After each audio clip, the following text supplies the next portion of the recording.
ठीक है बच्चे, ये जो हमारा सी सेट लिखा हुआ है किस फॉर्म में लिखा हुआ है? ये तो रोस्टर फॉर्म में लिखा हुआ है, देखो हर एक एलिमेंट कॉमा से सेपरेटेड है, ठीक है, ये एक इनफाइनाइट सेट है। अब मैंने क्या किया कि अब मैंने इन सारे एलिमेंट्स का प्रॉपर्टी देखा, कौन सा प्रॉपर्टी है जो हर एक एलिमेंट सेटिस्फाई कर रहा है। तो मैंने क्या देखा कि denominator is 1 greater than numerator in each term. Denominator जो है वो न्यूमरेटर से ग्रेटर है हर एक टर्म में। जैसे देख लो, ये 1 है तो ये 2 है, ये 2 है तो ये 3 है, ये न्यूमरेटर से एक बड़ा है ना डिनोमिनेटर, तो मैंने ऐसे देखा। तो उसके बाद मुझे प्रॉपर्टी मिल गई, हर एक एलिमेंट की प्रॉपर्टी मिल गई। क्या मिली प्रॉपर्टी? कि denominator is greater than the numerator. तो अब मैं इससे सी सेट को किस फॉर्म में लिखूंगा? किस फॉर्म में? सेट बिल्डर फॉर्म में। कैसे लिखूंगा? सबसे पहले तो ये ब्रैकेट डाला, set of all x such that. अब इस एक्स का प्रॉपर्टी लिखूंगा। तो एक्स की प्रॉपर्टी क्या है? वो ये है, x is equal to n upon n plus 1। ये प्रॉपर्टी है। अगर हमने न्यूमरेटर को स्मॉल एन माना तो डिनोमिनेटर जो होगा एन प्लस 1 होगा। अब अगर मैंने ऐसे ब्रैकेट बंद कर दिया तो फिर यहाँ पे ये गड़बड़ हो जाएगा, फिर ये गलत हो जाएगा। क्यों? बिकॉज हमने n को, ये जो स्मॉल n है ना, इसको स्पेसिफाई नहीं किया है, बताए नहीं कि ये स्मॉल n है क्या। n तो हमारा इरेशनल नंबर भी हो सकता है, ये तो फ्रैक्शन भी हो सकता है।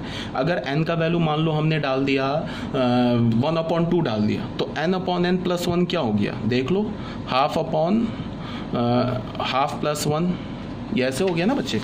तो ये क्या हो गया? Half upon 3/2। तो ये क्या हो जाएगा? हाफ इंटू 2/3, ये तो 1/3 हो गया। बट देख लो 1/3 तो कोई एलिमेंट ही नहीं यहाँ पे। इसका मतलब है क्या कि हम ऐसे नहीं छोड़ सकते। इसको कंप्लीट करने के लिए यहाँ पे हमें ये भी बताना होगा कि n जो है small n belongs to capital N, मतलब कि ये जो स्मॉल n है ये नेचुरल नंबर है, ये बताना होगा। अब देख लो, ये सेट और ये सेट एक ही बात है, मतलब एक ही सेम सेट लिखा हुआ है। कैसे? तुम यहाँ पे n का वैल्यू, पहला नेचुरल नंबर डालो 1, तो ये क्या मिलेगा? x का वैल्यू 1/2 है, देख लो एलिमेंट है। फिर दूसरा नेचुरल नंबर 2 डालोगे तो क्या मिलेगा? 2/3, देख लो दूसरा एलिमेंट। फिर तीसरा नेचुरल नंबर डालोगे 3 तो क्या मिलेगा? 3/4, ये देख लो। फिर डालोगे 4 तो क्या मिलेगा? 4/5, ये देख लो। तो सारे आ गए ना नेचुरल नंबर्स। तो ये बात क्लियर है। तो ये चीज़ और ये चीज़ एक ही बात लिखा हुआ है, ठीक है ना। तो आई थिंक एक दो एग्जांपल और देख लेते हैं सेट बिल्डर फॉर्म में। जैसे कि एक हमने सी हो गया, एक हमने डी सेट लिया। बच्चे देखो यहाँ पे, चलो डी सेट ऐसे ही ले लिया हमने। मान लो हमने ऐसे बोला 1/2, 2/3, 3/4, 4/5, ऐसे ले लिया। ये एक फाइनाइट सेट ले लिया डी।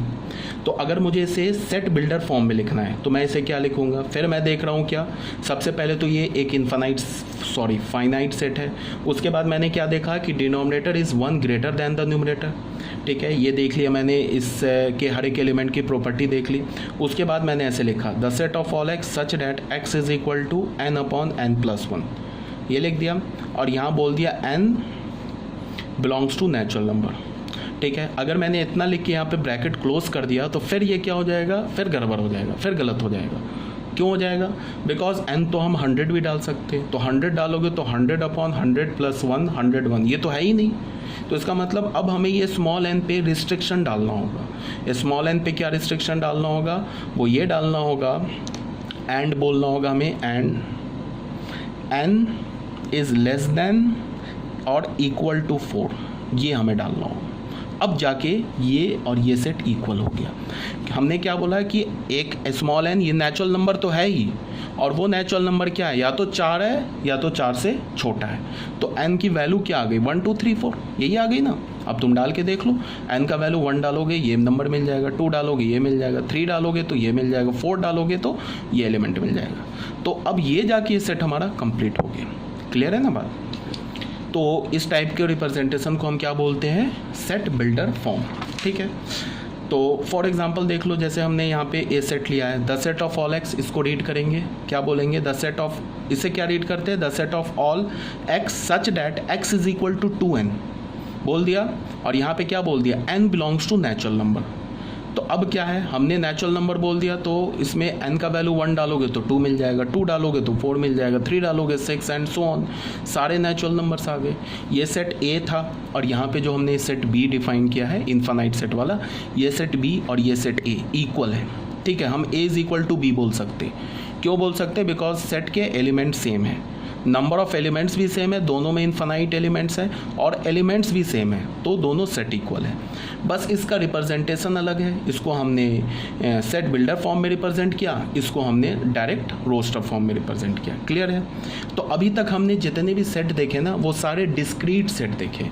अब मैं तुम्हें एक कंटिन्यूस सेट दिखा रहा हूँ, ये जो हमारा नेक्स्ट एग्जाम्पल है।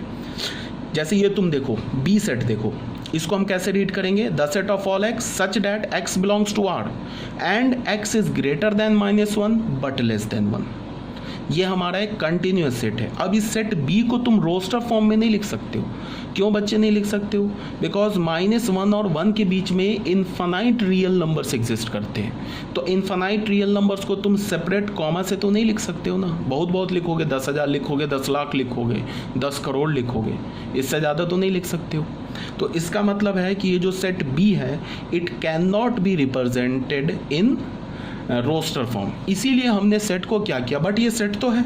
क्यों है ये सेट? बिकॉज -1 और 1 के बीच में जो रियल नंबर्स है वो तो वेल डिफाइंड है, तो ये तो सेट है, बट इस सेट को हम रोस्टर फॉर्म में नहीं लिख सकते। इसीलिए हमने जो सेट को हम मतलब रिप्रेजेंट करेंगे, रिप्रेजेंटेशन के हमने 2 मेथड्स बनाए, एक तो रोस्टर फॉर्म, एक तो सेट बिल्डर फॉर्म। तो जैसे मैंने ये तुमको बोला ना, ये बी सेट बोला, the set of all x. B set क्या बोला? The set of all x such that x belongs to r and x lies between -1 to 1। तो बच्चे यहाँ देखो, अगर मैंने ये रियल नंबर बनाया, दिस इज -1, दिस इज 1, तो -1 और 1 के बीच में यहाँ पे ये तो इनफाइनाइट रियल नंबर्स है ना। इस इनफाइनाइट रियल नंबर्स को तो कॉमा से तुम सेपरेट करके नहीं दिखा सकते हो। तो इसका मतलब कि ये जो सेट है ये रोस्टर फॉर्म में नहीं आ सकता है, बट सेट तो है। ये एक इनफाइनाइट सेट है। क्यों इनफाइनाइट सेट है? बिकॉज इसमें इनफाइनाइट एलिमेंट्स है। दूसरी बात, ये कंटिन्यूस सेट है। क्यों कंटिन्यूस सेट है? बिकॉज इसके जो एलिमेंट्स हैं वो डिस्क्रीट नहीं है, ठीक है, वो कंटिन्यूस एलिमेंट है। तो इसका मतलब क्या हो गया कि ये बी सेट हो गया, इसको हम रोस्टर फॉर्म में नहीं लिख सकते, इसको हमने सेट बिल्डर फॉर्म में लिखा और ये हमारा एक सेट हो गया, ठीक है। तो ये बात क्लियर है, समझ में आ गई होगी आपको बात। ये हमारा सी है, देख लो, सी में हमने क्या लिखा? 0, 1, 4, 9, 16।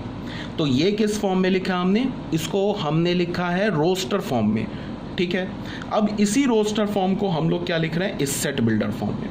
देखो मैंने क्या बोला कि सेट बिल्डर फॉर्म में तुम डिस्क्रीट सेट को भी लिख सकते हो और कंटिन्यूस सेट को भी लिख सकते हो। यहाँ पे हमारे पास एक फ्लेक्सिबिलिटी है, किसमें? सेट बिल्डर फॉर्म में। बट तुम रोस्टर फॉर्म में सिर्फ और सिर्फ डिस्क्रीट सेट को ही लिख सकते हो, कंटिन्यूस सेट को नहीं लिख सकते हो, ठीक है ना। तो जैसे ये हमारे पास डिस्क्रीट सेट है तो इसको हमने क्या किया?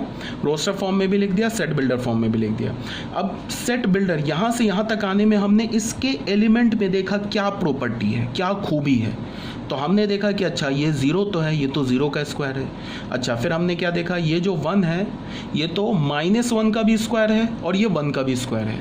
फिर हमने 4 देखा, तो 4 हमने देखा ये तो 2 का भी स्क्वायर है और ये तो -2 का भी स्क्वायर है।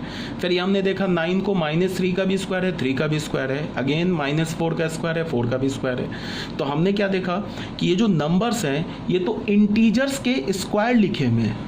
0 इंटीजर है ना, तो 0 is 0 square, 1 is ±1 square, 4 is ±2 square.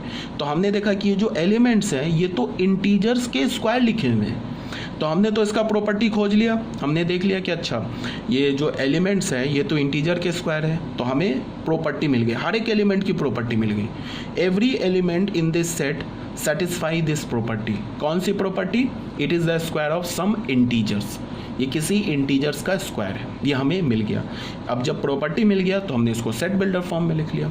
कैसे लिखा? इसको कैसे रीड करेंगे? The set of all x such that x is equal to n square where n is belongs to z, where n is a integers. तो शायद मैंने बहुत बोल दिया तुम लोगों को सेट बिल्डर फॉर्म और रोस्टर फॉर्म, ठीक है। इसको हम दोबारा आएंगे, दोबारा डिटेल से पढ़ेंगे, बट वहाँ पे थोड़ा जो ये अभी एक्सप्लेनेशन दिया है वहाँ पे हम लोग थोड़ा फास्टली ये निकल जाएंगे, बट पढ़ेंगे दोबारा। किस चैप्टर में? सेट थ्योरी में। सेट थ्योरी हमारा जो चैप्टर उसमें इन डिटेल हम लोग पढ़ेंगे।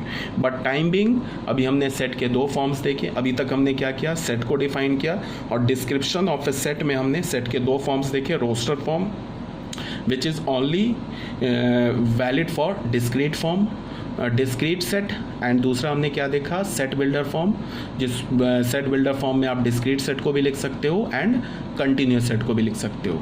कंटिन्यूस सेट किसे बोलते हैं, कैसा होता है, डिस्क्रीट सेट कैसा होता है, डिस्क्रीट सेट में आप एलिमेंट्स को सेपरेट फिजिकली अलग अलग करके कॉमा से लिख सकते हो, बट कंटिन्यूस सेट में एलिमेंट्स को सेपरेटली नहीं लिख सकते हो। आई थिंक आपको समझ में आ गया होगा, ठीक है, ओके।